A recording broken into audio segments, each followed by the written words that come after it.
Hey guys, I'm here with David. How you doing today? I'm doing good. I'm doing good. How you doing? Living life. Kids drive me nuts, but same old thing. Yeah. Thanks for having me, brother. Are you in the middle of training right now? Yeah, I just got done with my what's it called SNC at Okay. Amp Performance at Lee Summit. Okay. I just finished with that one. It's my fourth week. I've been doing it, so and I'm already seeing improvement. So yeah, I just finished Perfect. up with this workout. Perfect. So you haven't fought since March. Do you have a fight lined up, or is there any news on that? Nothing planned right now, but we're trying to get on the probably the contender series here Yeah. in August or September. So me and my team are just trying to get ready for that. You know, it's not confirmed, but that's what we're looking to getting into for now. Yeah. So I was yeah, about to say contender series would probably be the next step for you. I mean, 7-0. Technically, you could be considered 17-0 if you consider your amateur fights. yeah, You think the UFC would be the next stop for you, eh? yeah. I think I'm ready for the UFC, man. It's been a long road for me. I feel like I can compete with a lot of those guys just because like I've been doing this for so long, and Yeah. I feel like I'm definitely like I should be in. You know, Are you going to? Do you plan on sticking in the featherweight division, or would you rather go to lightweight, or are you flexible in both ways? I feel good at featherweight. I mean, I've been fighting featherweight my Yeah. whole career, and I feel good. I make weight pretty easy, so it's not a big issue for me. But if they need me at any other weight, then I'll do it. But for now, I'm probably gonna stick at 45. You know, Perfect. I feel like I just make the weight easy. I don't have Yeah. like a bad weight cut at all. Like it fits for me. I love it. So. Absolutely. Is there someone in the featherweight division that you look up to or looked up to getting into that division? I know there's probably Jose Aldo and Max Holloway. Is there anyone that you Yeah, looked yeah, up? yeah. Max Holloway. I look up to him a lot. Okay. Yeah, it's crazy. I think he got robbed his last fight. He's definitely should be the champion in the future. Man, But the featherweight division is kind of stacked right now. Uh, yeah. do you see yourself as someone who can make noise in the top 10? Oh, for sure. Yeah, for Okay, sure. Just give me 2 years. 2 years. I can't wait because you're Give me yeah. 2 years. I'll be up there. So If not, you're not give me a year. a year. We'll see ya. Yes, Probably September we'll make some noise, right? sorry about that. No Uh, worries. say that again. I'm sorry. No, I said we'll make some noise in September when you get on the contender series. Yeah, for sure, man. Can't wait for it. I'm excited for that. It's not confirmed, but I think we'll get it. You know. Yeah. Are you still under contract though with I think it's FAC, right? Yeah, I'm with them right now. I'm signed with them. So. Is it a contract that you have to fill out, do a certain amount of fights, or can you go somewhere else at any time? It's not really a contract. I can go anywhere else and fight. They're Okay. just they're just they're more popular right now in the Midwest. Yeah, Yeah, and my manager runs it, so I can get on there whenever I want.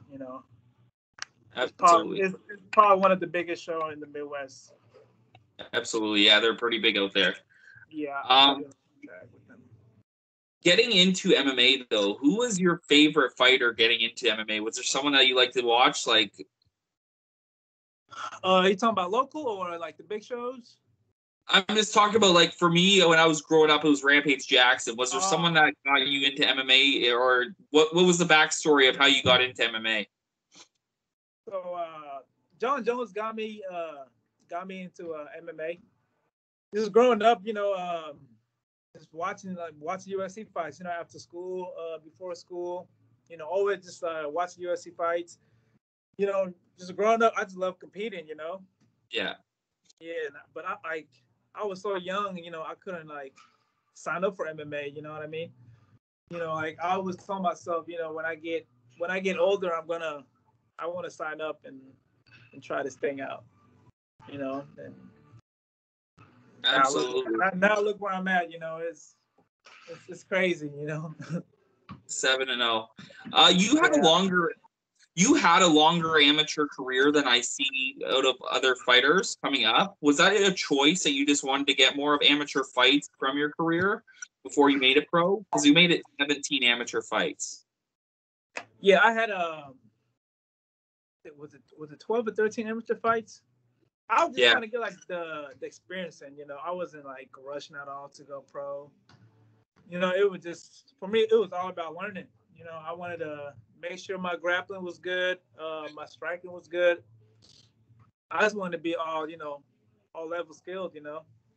For sure. You know, well rounded. So never really rushed. Going pro because once you go pro, you're pro. There's no going back to amateur and working on the things you need to work on. Once you go pro, you're pro. Absolutely, and it's kind of like it's risk it to get the biscuit kind of thing, right? You could make some mistakes when you're an amateur, but it goes on your record when you're pro. So exactly. Amateur, you can lose 100 times. And for sure. Lose 100 times, you're gonna learn 100 times. You know what I mean? Oh, for sure. For me, it was all about learning, man.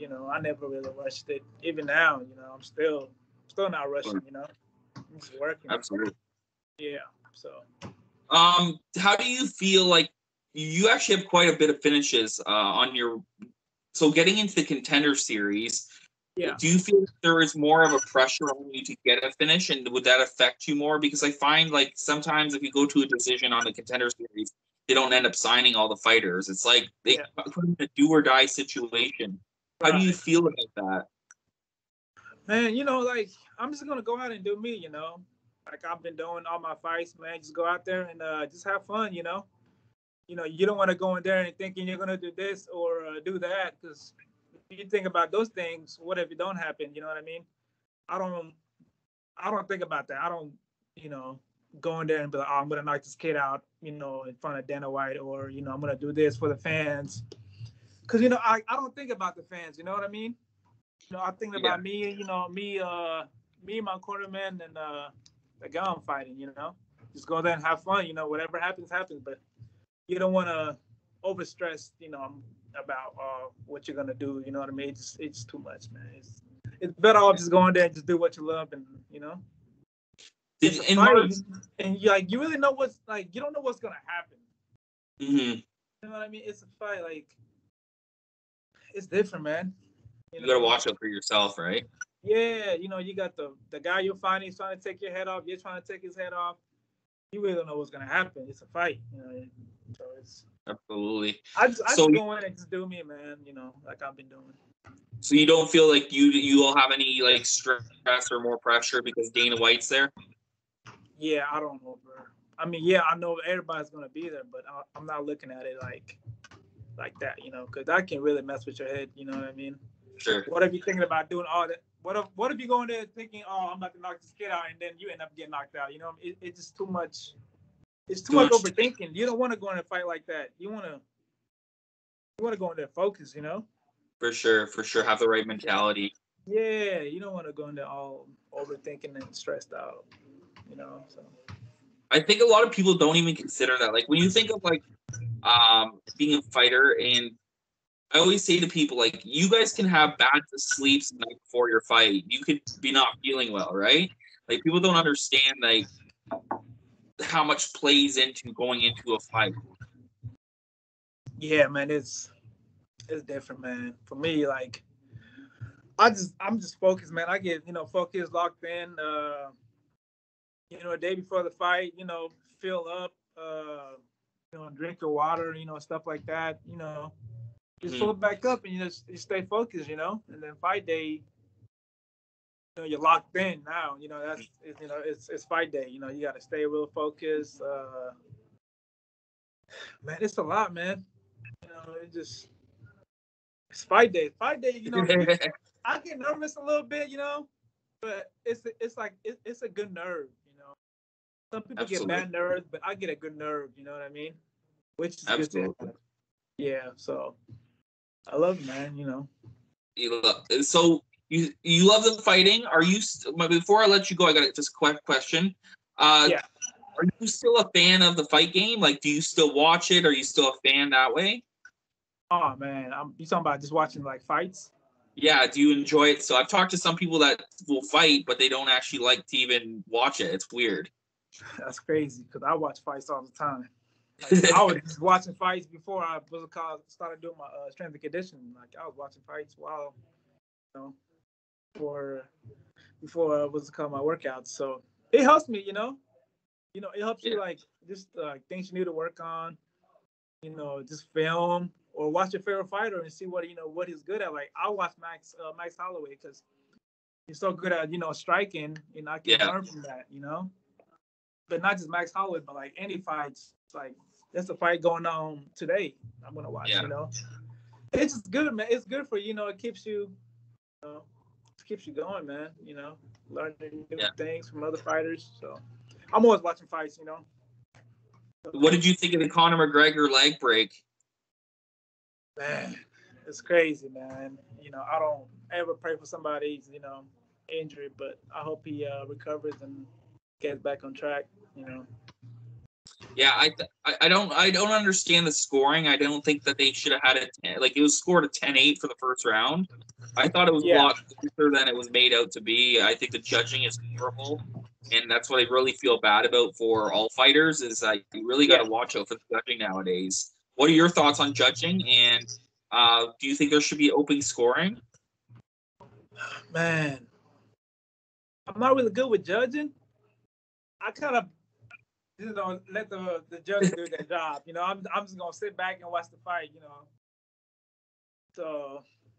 But are you ever worried about, like, if you were in a fight and it went to distance, are you ever worried about the judge's scorecard? Because there's so many controversial judge scoring right now. My coaches tell me if winning the rounds or not. I let my coaches handle that. I don't think about the judges. Like my coaches tell me everything. My quartermans, how the round went or what round it is. Because if you're in a fight, things happen so fast. Your adrenaline starts rushing. So half of the time, I don't know what I'm doing. For sure. Yeah, so I just kind of let my my coaches and my coaches do the job for me. And I'm just there to fight and have my my cornerman behind me and guiding me and stuff like that. So. Would open scorecards help you, do you think, or would that affect you? Man. Probably help me. It's a weird situation. I find like it makes more urgency, right? So it's entertaining. Yeah, it's a lot to it, man. It's too much thinking about it, Like I said, man, I just let my coaches do their job. I do my job, and from there, man, we just gonna do what we do. So. Absolutely. All right. Yeah. I really appreciate you coming on the show today. Is there anything you want to say before I let you go? Yeah, man. Thanks for having me. It's my pleasure, talking to you. Appreciate that, man. Absolutely. We'll have to maybe get you on before your next fight on once you get on the Contender Series. Oh man, I'm down. I'm always down to chat, man. Deal. Awesome. Thank you so much. Thanks, brother. Cheers.